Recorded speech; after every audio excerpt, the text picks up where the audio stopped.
Ako gali si Marvy, Sukitoso Joaquin, BSPO kang Barangay Balabag for almost 14 years.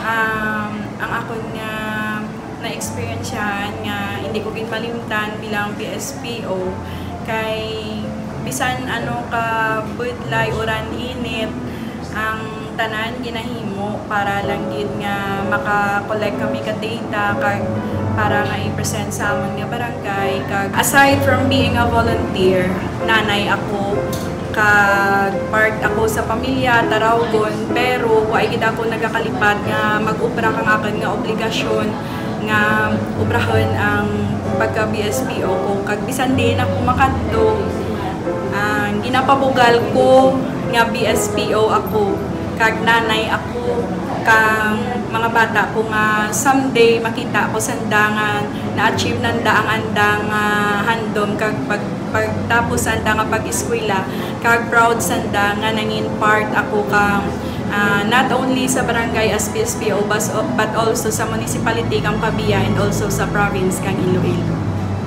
Thank you. Sa Pabia, data naton, istorya naton.